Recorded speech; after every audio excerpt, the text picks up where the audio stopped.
Today's episode of Younger, Smarter, Better, we are talking all about procrastination, but specifically indecisiveness. One of the forms of procrastination that seems to plague us all in today's generation, especially when dealing with ice cream.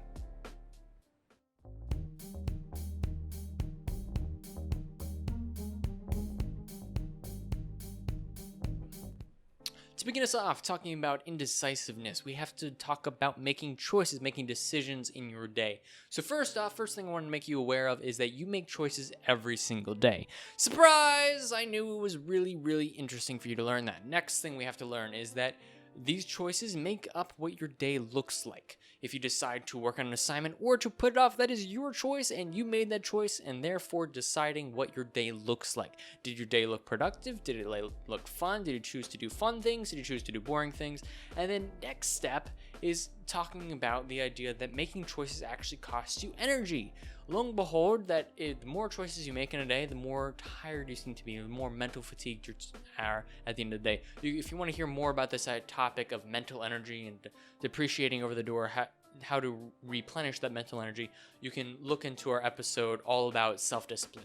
Very similar mechanics where over the course of a day, the more decisions you make tend to lead to lower mental energy towards the end of the day. So those three things you need to be aware of when talking about decisions. 1, you make decisions. 2, they decide how your day looks. And 3, they cost you mental energy over the course of a day.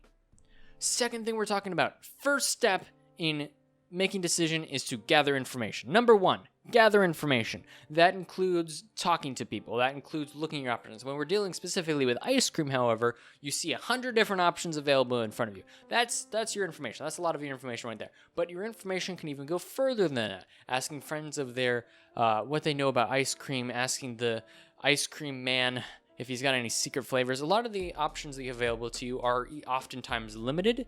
They're oftentimes not available, or they're not available until you ask about them. So make sure that you ask about specific options to make them available to you. Another thing you can do is, especially with other options, is to listen in. A lot of times the information you're trying to get and gathering information is oftentimes by listening to other people and listening to your gut. Those different types of things can really help you towards gathering information and making sure that you sort off, if your friends are giving advice and you're listening to other people, making sure you sort their opinions from facts. Maybe that they don't like vanilla ice cream, but you love it. Or maybe you think vanilla ice cream is the devil and chocolate's all the way and the only way to go. That's also your choice too. And that's morally your opinion, and you've got to make sure that you sort other people's opinions from your own opinions. Those are some things that you can do to gather information when trying to make choices.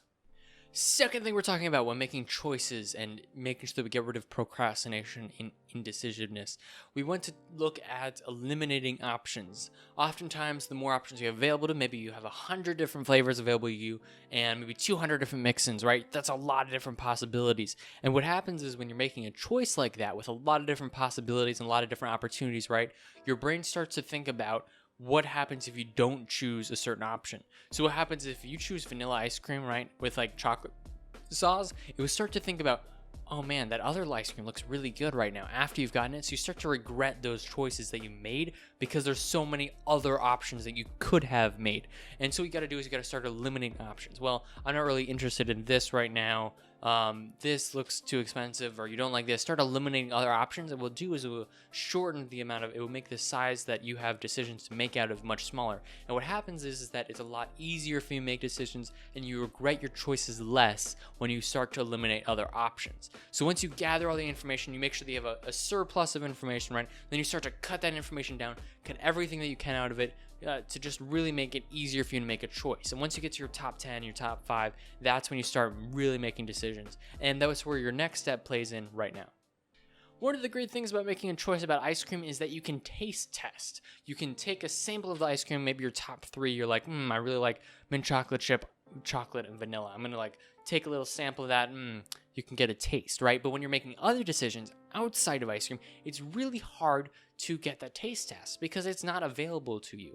It's not like, let me take a test of that degree in college. It's a little bit sour for my taste. That doesn't happen, right? You've got to start to think about the possibilities, right? You've got to think, okay, what does my life look like if I were to take this route or make this decision, right? You've got to say, okay, good things, bad things. Focus right now when you're starting off and making choices. Focus on the negatives. Think about the worst case scenarios.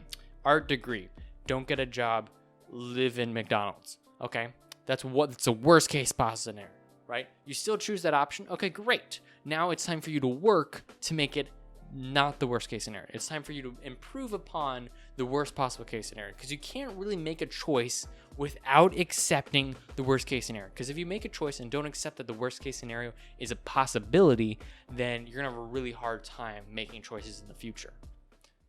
Thank you for watching this week's episode of Younger, Smarter, Better. I'm your host, Christian Alita. I hope you enjoyed this episode, and if you learned something, please leave a like on this video. And everything you need, it can be in the description section below, including blogs, podcasts, and the website. All of that information and more is in the description section below. Leave us a comment. What is your favorite flavor of ice cream? And as always, stay hungry for knowledge.